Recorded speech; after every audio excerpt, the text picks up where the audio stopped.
Hi guys, this is Dr. Aeronautics, and this is tutorial 5, or actually I think it's tutorial 4, on, there it goes again, I hate that, on scramjet operation. And with the stock Delta glider, the scramjet isn't very fun to use, but it is very rewarding.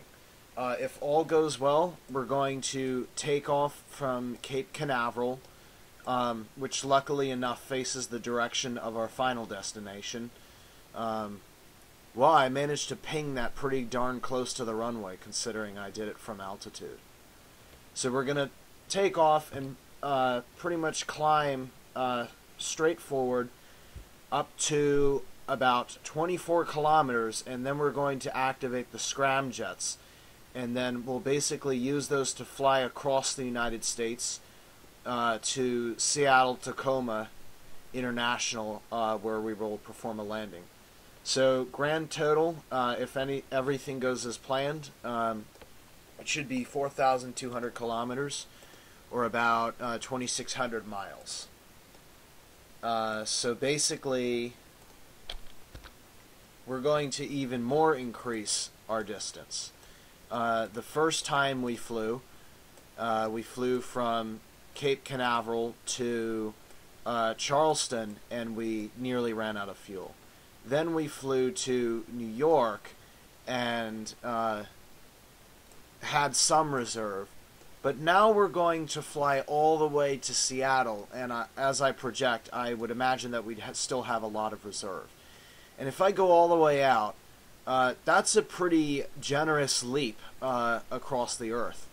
If you look at the size of the Earth, this distance that we're doing relative to the Earth is actually quite a fraction of the size of the Earth.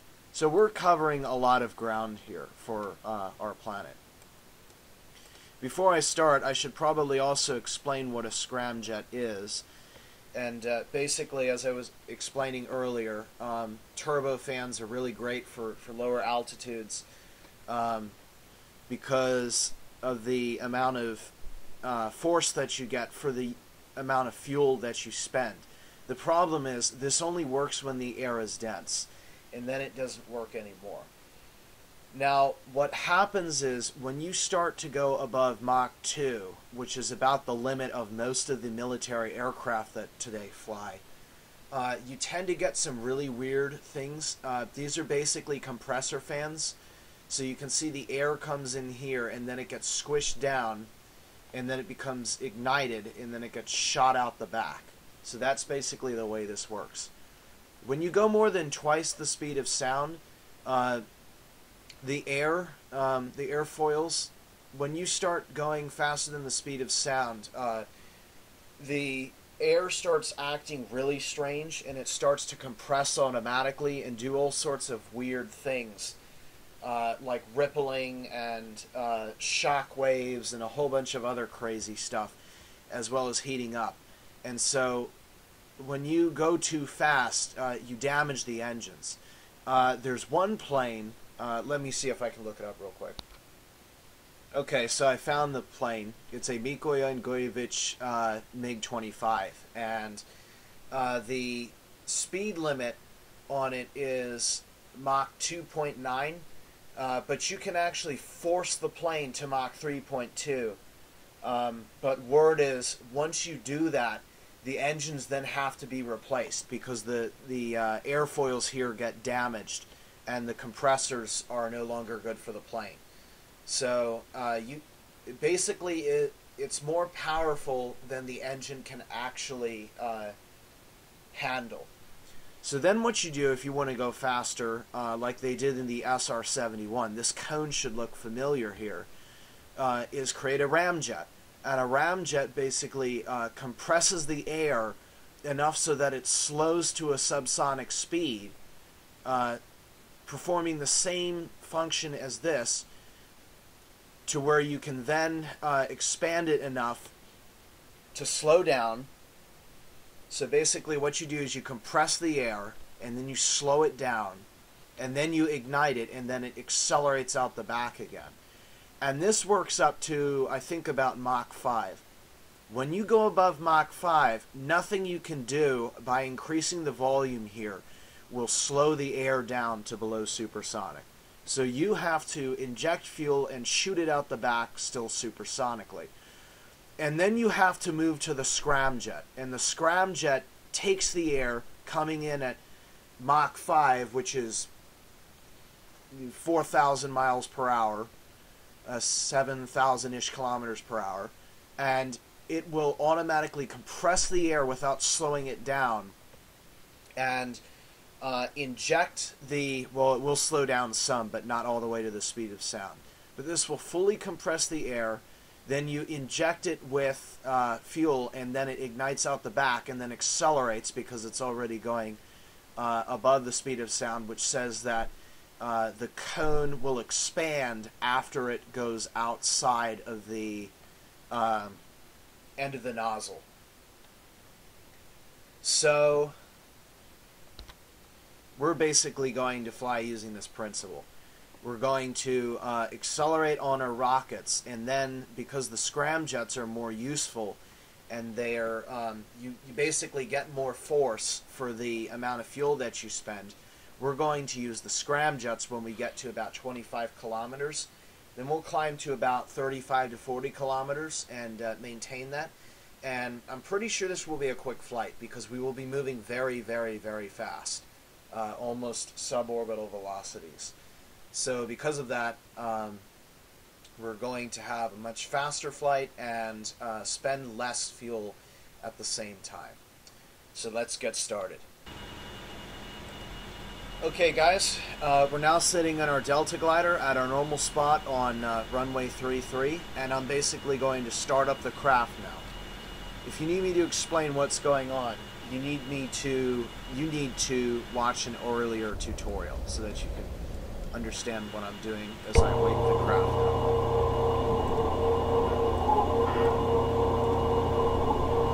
up. Hatch closed. We're going to do ground speed because we're going to be so high, about as high as our zoom climb, that we're just going to use ground speed because there will be no air. There should be enough to fly using our airfoils though, but if not, we can use the control that I will explain. Next episode actually is next tutorial is on the reaction control system, so that you can understand how we maneuver in space. Okay, so now I'm going to configure the craft. We're flying up high, so there's no use navigating VOR. We'll just navigate using our multifunctional display. Seattle to, there we go. Okay, and these bad boys down here are our scramjets. Shall we use them? We shall not. I've just turned the scramjets on, and it's doing absolutely nothing because we're not moving. And that's why you can't put a scramjet on a 747, is because you actually have to be moving fast enough in order for it to work. It's kind of like fusion. You have to give it a ton of energy in order for it to actually give you more energy than you're putting in. But once you get over that hill, it's kind of like a runaway process that just, and it is a runaway process.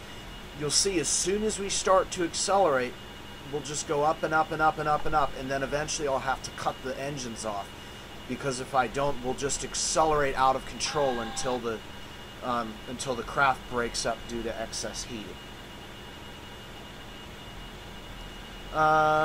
Radios.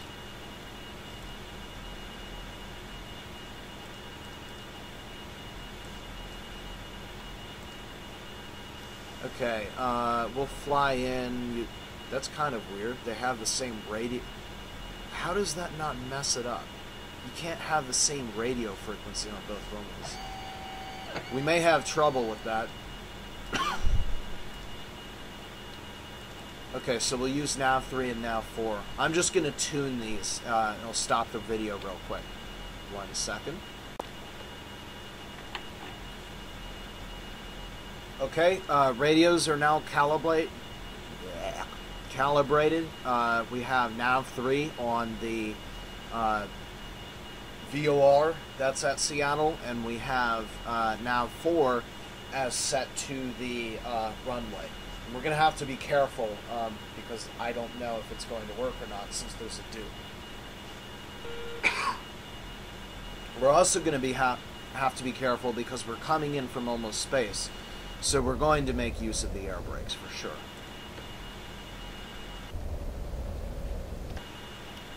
Okay, we'll go to the map then, and we should be ready to take off now.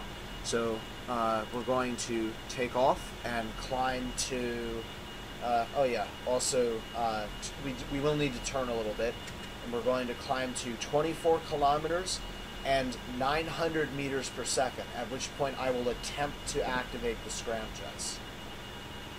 Please ignore the following countdown. 10, 9, 8, ignition sequence has started. 6, 5, 4, 3, 2, 1, 0. We have commit and we have liftoff. I actually forgot to set the autopilot, so we'll have to do that during our takeoff. Not during our takeoff, during our climb. Okay, we're going to execute our turn now to, looks like 3, 1, 2. Gear up. And I'm going to throttle back because I don't want to go up just yet. 1 sec, I need to move my joystick.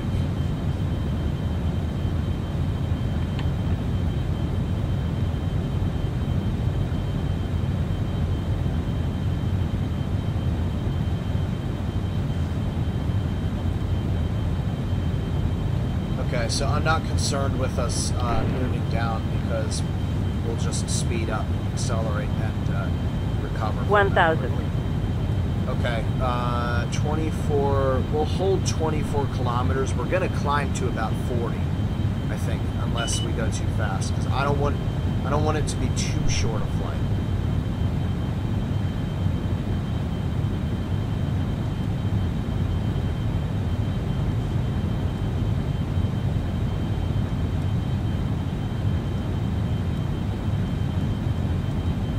By the way, Americans, 24 kilometers is about 85,000 feet.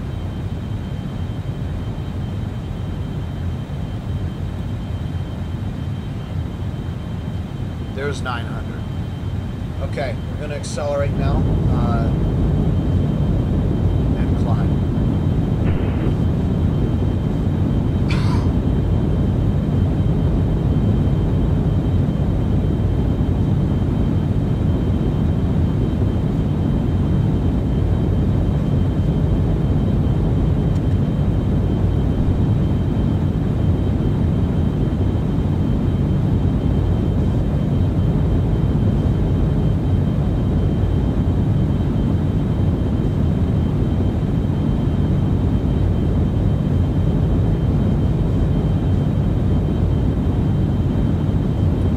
What I'm going to do is when we get to about 12 kilometers or about 40,000 feet, I'm going to start reducing the throttle so that we come out at 24 kilometers, and then from there we'll basically accelerate out.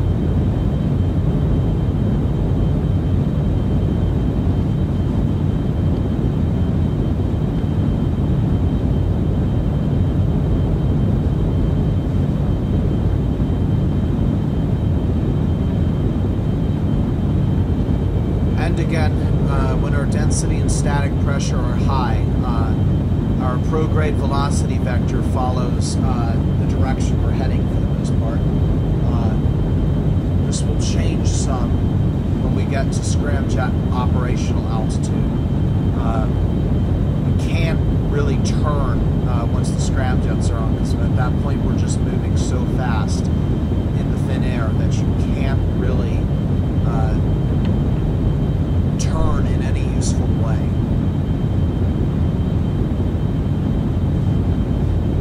How's our fuel doing?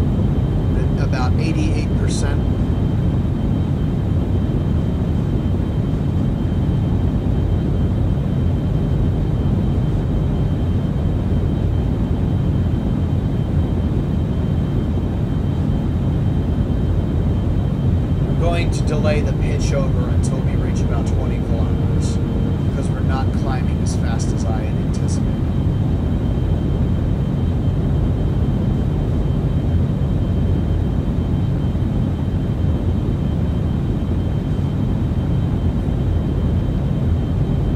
I'm not sure if these work yet, but we'll have to test it when we turn the scramjets on. You can't accelerate using a scramjet into infinity, and that's why I said you basically burn up. And we have to watch these temperatures. If they get too hot, then we'll know it's getting out of control. Now, I'm actually going to go ahead and...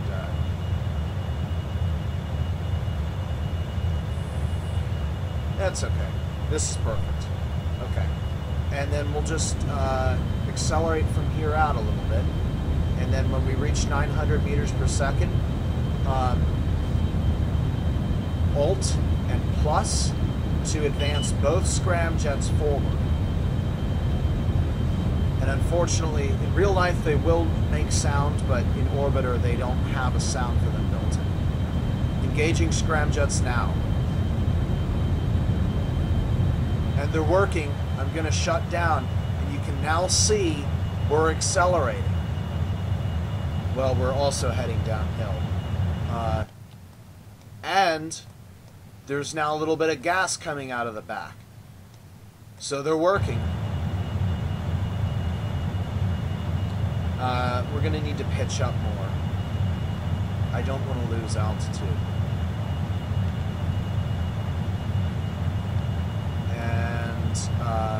To prove that they're working, you can now see we are accelerating uphill. And the acceleration will continue until it reaches an almost out of control state. Still no temperature readings yet. If the temperatures don't come up, we can just go as fast as we want. In the more advanced versions of the Delta Glider, however, you are limited by the temperatures of the scramjets. And we're going to have to go faster if we're going to get anywhere. So I'm going to advance to full, but we're going to have to watch it because you can see our accelerometer here. We're going forward at 1 meter per second squared, but that will quickly reach 3 Gs if we're not careful.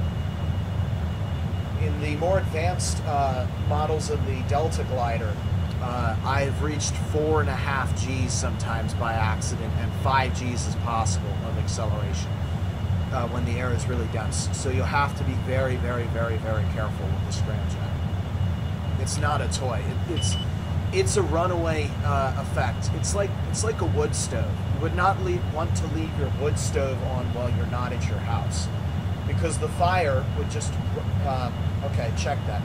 With the draft open, because the fire would just go out of control and heat up so much that your chimney would start to liquefy, and then you'd catch your house on fire through the attic, most likely.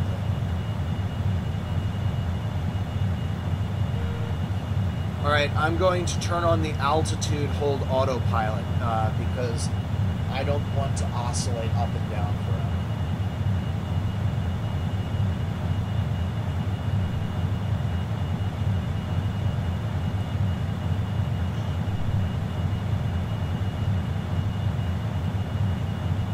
Once we're moving fast enough that the scramjets take over, I'll start to move up. And that's not going to happen as quickly because we have a full tank of propellant.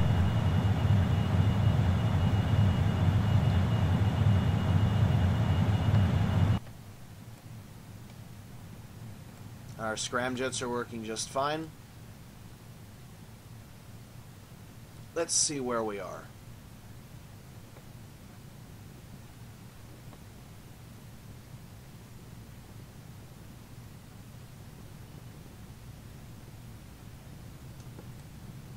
Is that Lake Okeechobee?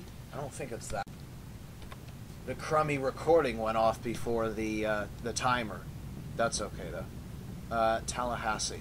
No. Oh, okay. Plasma wave. Okay, we're going to see. Look at the acceleration. We're now more than 1 G. So if there was now no gravity, you'd be experiencing more gravity from us accelerating. Yeah, see, we're going to have to cut the scramjets back quickly now, or the acceleration will get out of control. See, just like that, very quickly, we're going to have to go almost all the way to zip. You can see, as I was saying, it's very dangerous working with scramjets. You have to know what you're doing, or else it can get out of control on you very quickly. The way I manage during cruise, hey look, it's Mars, with Mavin on the way now. What I find easy to do is when you throttle back to just under what you need. There's Lake Okeechobee back there. This is the Gulf of Mexico. Throttle back to just under what you need to keep moving, and we're going to need more now. Just under what you need to keep moving, and then let the propellant do the rest. That way you're getting lighter in both departments. Okay, so looks like we're crossing into Alabama now.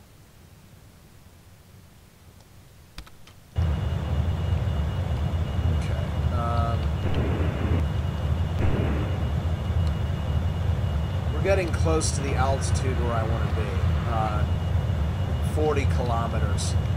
Right now we're at about 110,000 feet.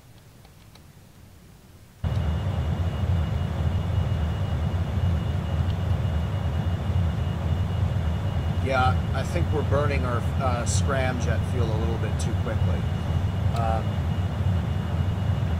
So, yeah, we're going to climb to 40 kilometers, and hopefully our there goes the acceleration again. Now we're going to stop it. I'm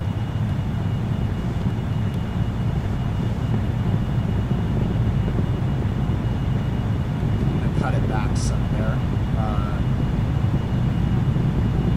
Need to watch the dynamic pressure, because we're nearing about 50,000 pounds per inch. I don't want to take it too high, because it just means we're burning excess fuel.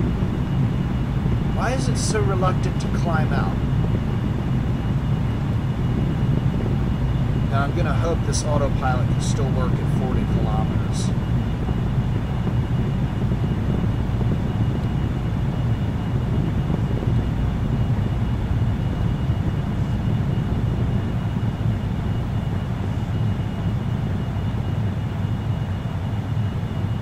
Kind of funny how this is the simpler model, yet the scramjets are harder to control. On the other craft, I can easily control the scramjets all the way up to orbit, and then that allows you for a smooth, effortless, wasteless orbital entry.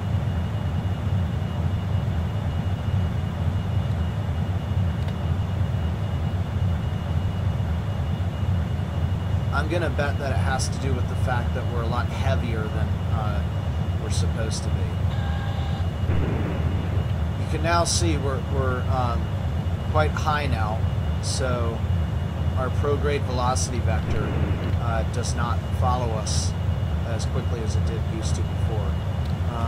Wow, I'm actually going to we're going to need to move faster in order for the scramjet to work. So I'm going to have to give it a little bit of propulsion, so we can get fast enough to use the scramjets.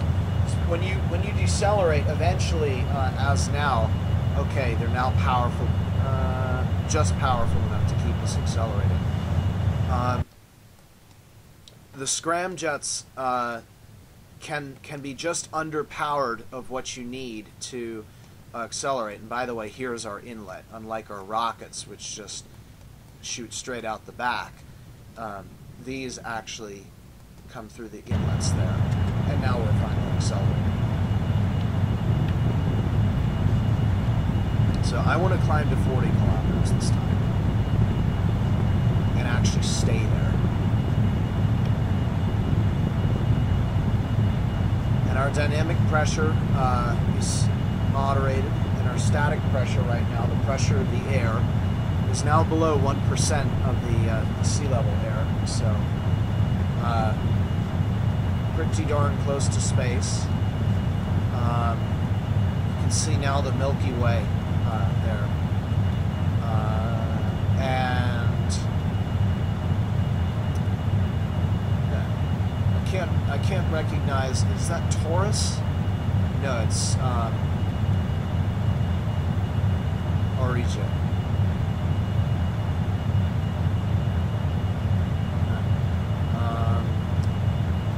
It's funny, I thought Taurus was next to this coat hanger. Maybe not. Okay.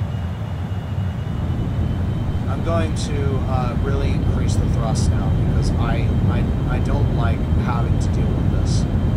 So we're going to climb out to 40 kilometers, tell the autopilot to do it, and we're just going to wait until we accelerate. And then we should be able to maintain speed once we get there.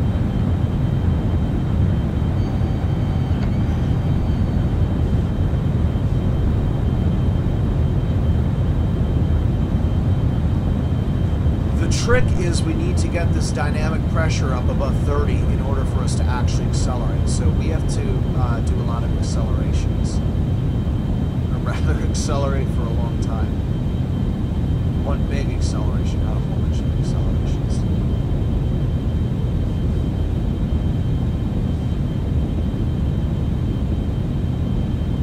"45 kilometers, 150,000 feet. The sky's looking pretty dark. There's maybe a little bit more blue blocking the fainter stars behind here. Because when you do get to space, you can see many thousands of them. Okay, we're falling now, so we're still not fast enough though for the scrams to kick in. And our autopilot's having trouble, unfortunately. Okay, we're going to need to go really fast because I need those scrams to kick in. We're going a lot faster than I thought. We might reach 7,000 miles per hour, which is 3,000. We reach 3,000 meters per second. That's about 7,000. Yeah, we're definitely going to get it. So that's 7,000 miles per hour. This is actually going to tie in with our next tutorial after reaction control system basics, which is ballistics. Alright, there's 40. Come on, you stupid autopilot.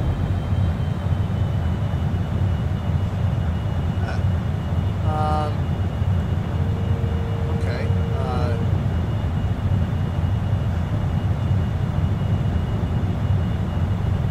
I'm going to guess that's a glitch because we're moving fast enough. We're going to have to descend, or we're going to lose control of the craft. I'm going to guess that's a glitch because scramjets don't just cut off and be like, "Oh, I'm sorry, there's no air anymore." You watch as we descend, this flow will all of a sudden be like, bing, certain amount, like bing 10.66 or something like that. When in real life, this would be like 0.01 and then 0.02 and then 0.04 and then 0.009 and then 0.016. Just onward from there.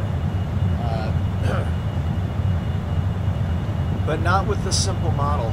That's why I like dealing with the better, more advanced versions. There's the plasma again. And which one is Jupiter and which one is Saturn? Well, this one looks more pinkish and this one more yellow, so I'm going to guess that this one's Jupiter. Cool. I have good eye, color-eye coordination. I'm still looking for this here. I'm going to have to restart our video in a second, so just... Okay. Alright, down at about 35. We're going to cut this off at 30 kilometers. Let's do 30.5. We'll say exactly 100,000 feet.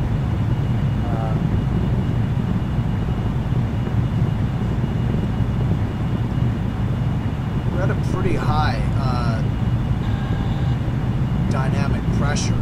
There's a shockwave, so I'm not actually sure why the scramjet's not working right now.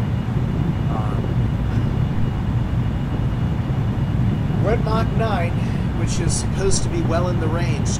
We're supposed to get good scramjet operation to Mach 12, and then it starts to overheat. But, yeah, I would just consider this a glitch, because in real life, you wouldn't encounter this problem.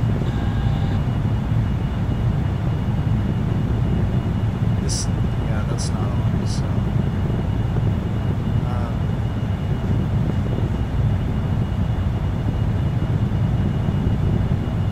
I can't explain why it's doing that. But anyway, we're going to descend now. Because we've spent the majority of time in cruise, and actually, I'm going to manually do this. I'm actually starting to get irritated now because we're not entering cruise phase. The whole point of the flight was to be in cruise phase. Let's see how good I am with calculating derivatives. Not well. Actually, yeah, I'll give it that. That's pretty darn close. Okay, so I am pretty good at calculating derivatives. Our scramjets aren't on for some reason.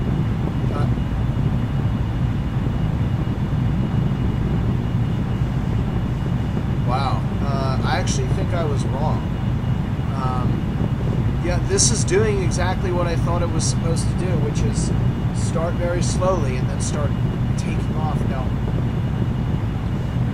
I don't know why it's doing that, because common scramjet behavior, and I'll show you in the later episodes when we use the XR2, but when I use the XR2, you turn the scramjets on at orbital velocity, and this will just go out of control. So, I can't explain why it's doing this. I don't want to explain why it's doing this, basically. Because I don't do most of my flights using the simple model. We're doing the tutorials with the simple version so that you guys can understand the dynamics of simplicity before. We have like 90 instruments that each look like this, and then you have to know what each and every individual one means. And that'll come soon enough.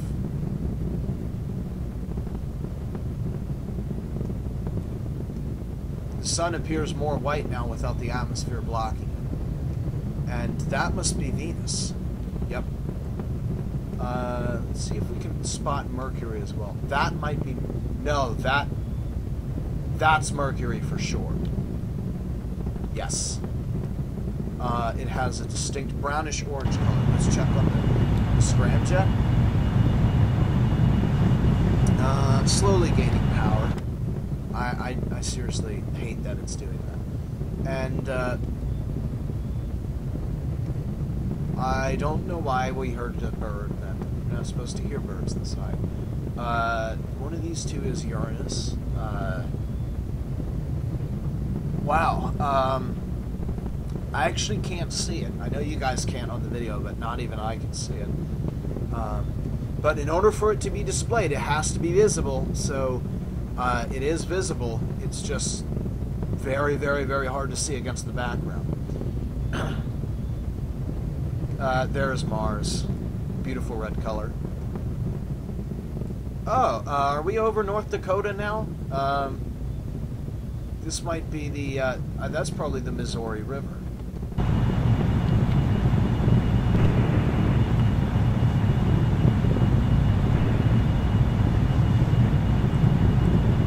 Let's get the cities on here to see where we are. North Platte. Yeah, that's either South Dakota or North Dakota.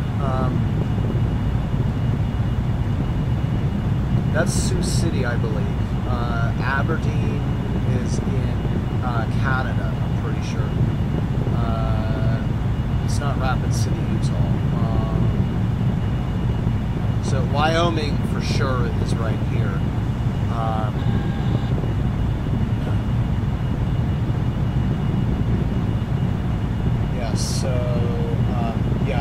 it is South Dakota. Did I say North Dakota or South Dakota? Oh well. Good enough. Okay. The acceleration is actually 0.01, so wow. We're neither accelerating nor decelerating, which means we're in cruise flight. Finally. I don't like this plasma wave, though. It means we're wasting fuel. So I'm going to knock the flow down to about 80%. We're going to lose a little bit more speed, but our dynamic pressure is plenty high to fly, so we're actually just wasting fuel at this point.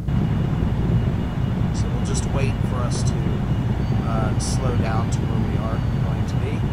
A little bit over 60% for Scram, and I can tell you now, we're going to make it. We're over halfway to Seattle, and I'm going to zoom this in, so in case anyone, there's very few people living in Wyoming for what I understand, but for those of you who are watching my video and living down there, I salute you. What is this? High desert? Ooh, I want to see Yosemite. No, not Yosemite. Yeah, Yellowstone. There it is. I'm going to try and find it without the stuff coming on. That looks like a volcano down there. It's unlabeled. And there was an impact feature. Yeah, apparently there's a crater down there. Casper. Where's Casper? It's about right there. That's probably it down there. How's our, we're still drawing a little bit of plasma. Okay. Down a little bit more. Billings, I think, is in Montana. So it's going to be up this way. Great Falls for sure in Montana.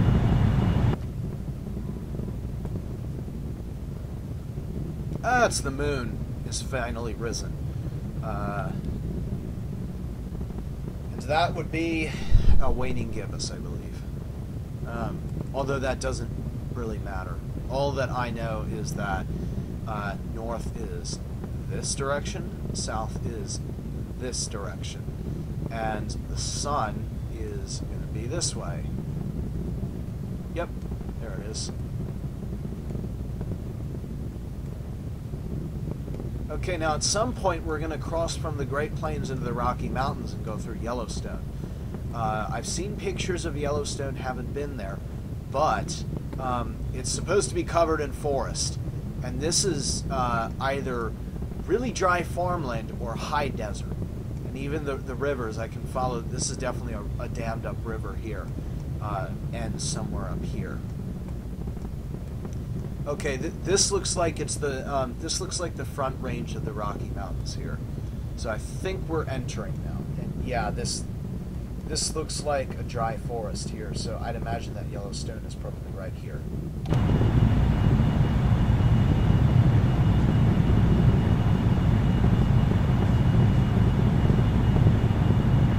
I love being in this cruise stage, not having to worry about everything. If you want to fast forward some, you can probably fast forward. We're basically just not doing anything other than watching this as we continue. Still got quite a ways to go. I always forget how large Montana and Idaho are, because we need to leave enough room to decelerate, but as far away as the horizon is, Seattle's twice that far. Oh yeah, this is Yellowstone for sure. This is kind of dry, but I can see in here. Whoops. This is for sure a temperate boreal forest. So there's some sort of lake down here. I don't know what lake that is, but this is going to be Yellowstone for sure. And the forests in here. I want to wait as long as I can to estimate like exactly where the center of Yellowstone is. And then we're going to turn on the cheating version, or not the cheating version, the labels to see how close the guess was. I wish I could see a little bit further because I want to. Wow. Apparently, most of Wyoming is actually high desert. Don't know exactly where Old Faithful is, but this entire thing is a caldera. I'm going to guess that we're probably over the marker now.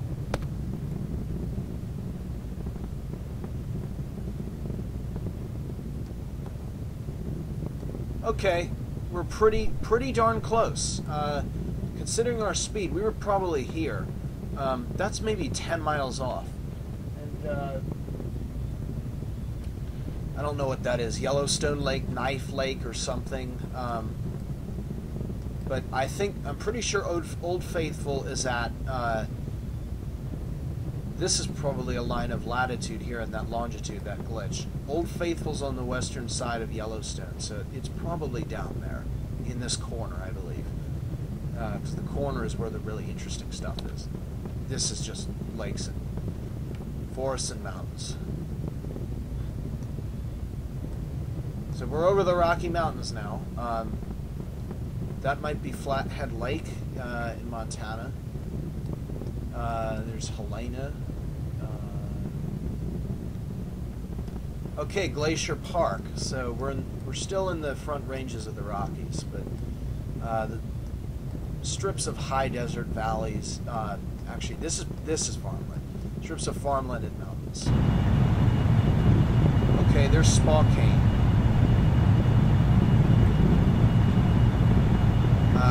Okay, I'm gonna start turning the craft. So we need to make a south approach to Seattle. We're actually getting close now. We're about to start seeing it.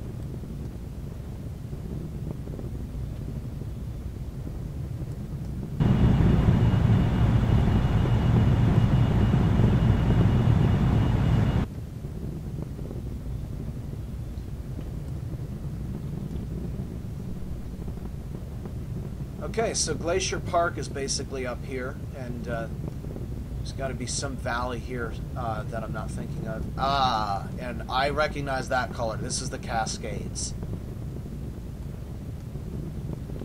Cascades are just absolutely beautiful.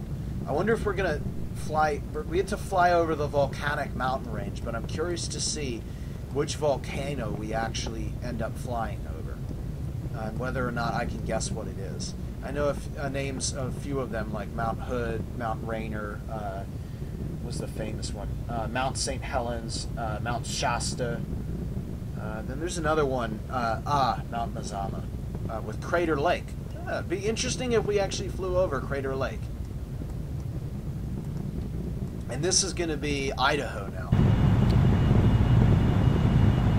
I'm going to bet that you guys who aren't from the United States are getting a grand tour of it right now. And that's kind of what this is. It's an aerial tour of the U.S. And that's kind of what I hope to accomplish by going from Miami to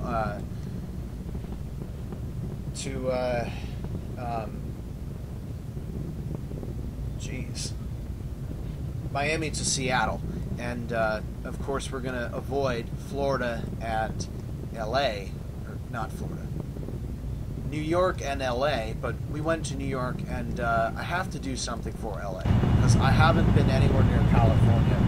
We've been up over here on the East Coast, now we've come over here, and we got to do something down in, we got to turn faster now. Got to do something down in California.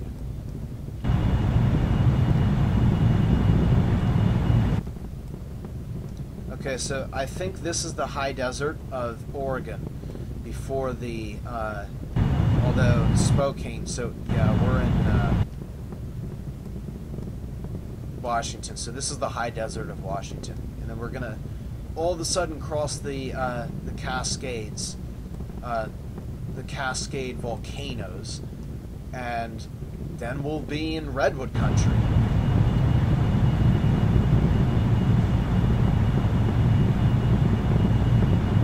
I'm now going to have to start actively controlling our descent, because we are about 300 kilometers away, and we should be able to see Seattle now.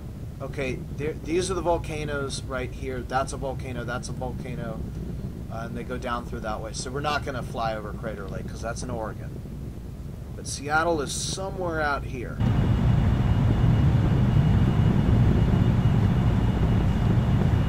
Okay, we're going to have to drop soon. I'm now going to go to the HSI, which, oh no, we need nav 3 and nav 4, which for some reason doesn't have a signal yet.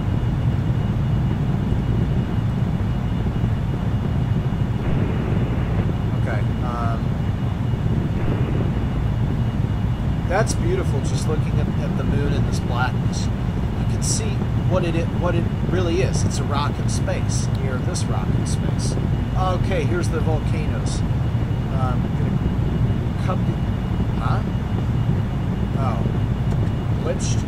Okay, so I'm gonna cut the autopilot, and I'm going to cut the speed, and we're going to fold back down. Okay, so soon we're gonna have to look. We're gonna fly over this volcano. I'm gonna say that's Mount Rainier, and this is Mount Hood. It could be Mount St. Helens, but let's see what it is. It's Mount Adams. Oh, it's very close to Mount St. Helens. Okay, so Mount Hood is there. That's what I guessed. But I was correct on this. That is Mount Rainier, and that's Mount Olympus. I didn't know there was a Mount Olympus. That must be in the Olympic mountain range. Oh shoot, here's Seattle there. Okay, we're going to go ahead and activate the air brake. Alright, so that's the tour, but now we have to deal with landing. So we're going to begin that process now. Please tell me. Yes, we do have radar contact for the Seattle bearing. And we're going to keep an eye on that, and we're going to need to turn up it before we get too far up. We're still at 80,000 feet. We need to bleed off a lot of extra energy, and we're moving quickly.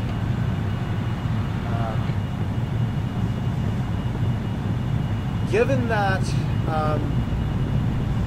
it's about 5 o'clock in... no, it's still midday. Why does it look like it's getting darker? The sun's still high. Maybe it's just that I think it's just the redwoods and, well, no, they're not as far north as Seattle, but they're time to make our turn. Not redwoods, but, like spruces and stuff. This is categorized as a temperate rainforest. So, you know, very large conifers, that's what I was looking for. Very large conifers with dark green colors. Beautiful trees that are very large.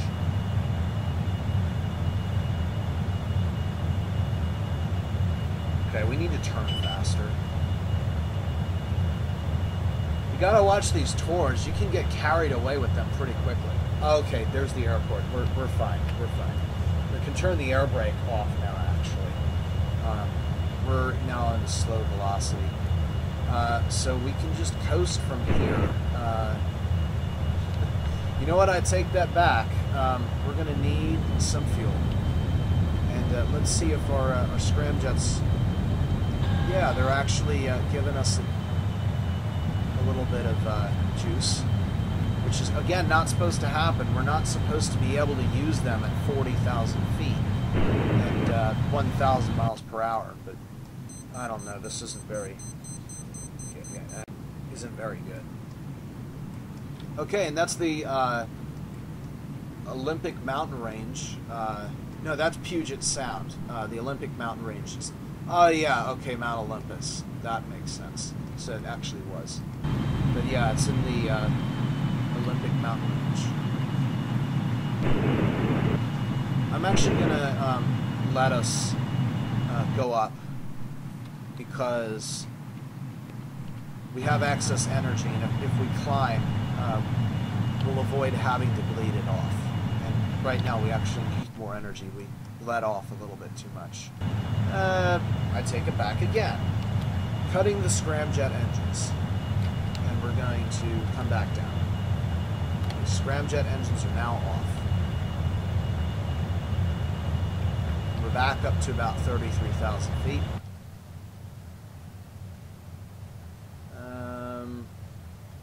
Looks like the right is the longer runway, so we'll go for the right side. So we're about 55 kilometers, or about 32 miles from the airport. And we'll hold angle there.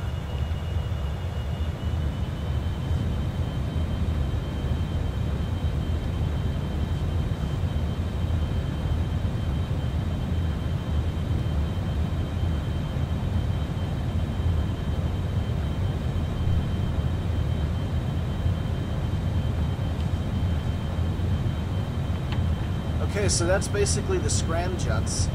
Now we're on to our approach. So that's basically how the scramjets are used, but it's kind of weird. We had a better time touring the US than we did using our scramjets. The scramjets almost didn't do jack. Didn't work very well. I almost want to demo the advanced scramjets because those work so much more realistically. But those need to wait for a later episode because there's concepts that we need to introduce. I don't want it to be complex and everything, so we'll just have to wait.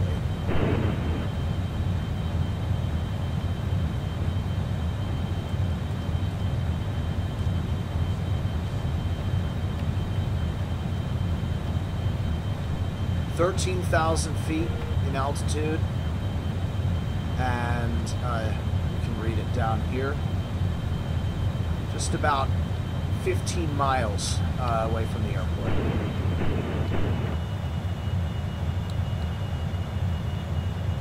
Okay, we now have contact from the ILS. And apparently this is Seattle Tacoma L. I guess now we're going for L. I wanted to go for R, but this is what it said. You are clear to land. Yeah, okay.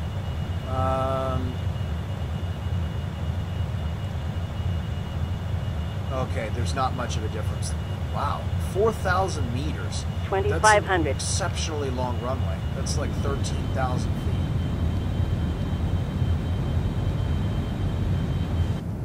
Man, I thought the texture pack that I downloaded was more high res. This is supposed to be the Puget Sound, but it's very hard to see unless you go like way out. Now you can clearly see it now, but we're still kind of far away from the Pacific Ocean. We didn't exactly go sea to sight. We didn't exactly go sea to shining sea. Oh, crumbs! I didn't think that was on. I thought I turned the engines off. Okay, gear down. 1,000. Gear down. Okay, we're good. Just had to bleed off a little bit extra. 500. Energy. 400. Okay, final approach. 300. 200. 100. 50, 40, 30, 20, 10. Okay, there's touchdown.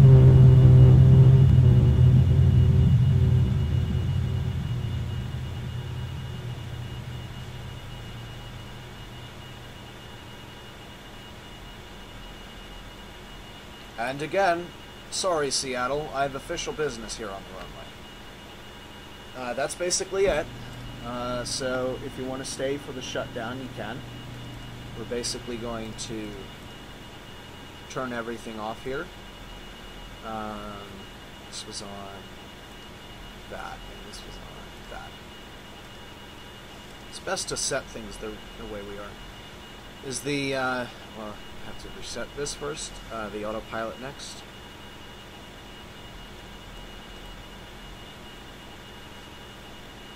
Is the air safe in Seattle? Let's find out if we die.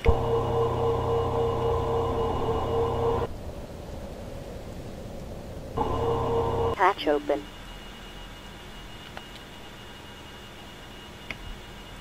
Anybody die? Nope. Well, they're in spacesuits, so of course they did. But I guess it's safe.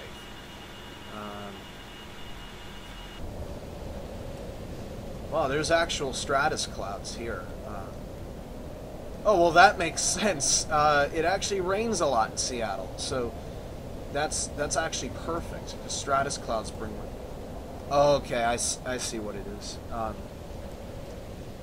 Yeah, everybody, downtown Seattle. Okay, let me do one last check. So that's it.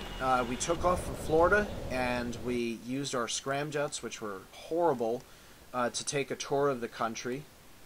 And we crossed the United States. And I'm now on the Pacific Ocean and near the Terminator for night, the evening Terminator. So this has been Dr. Aeronautics, and that needs to load. And this has been Scramjet Operation. I will see you guys next time for Reaction Control Basics. And this time we're actually going to start in space. For the first time, we'll actually legitimately be in space. I'm Dr. Aeronautics saying, welcome to space. Bye.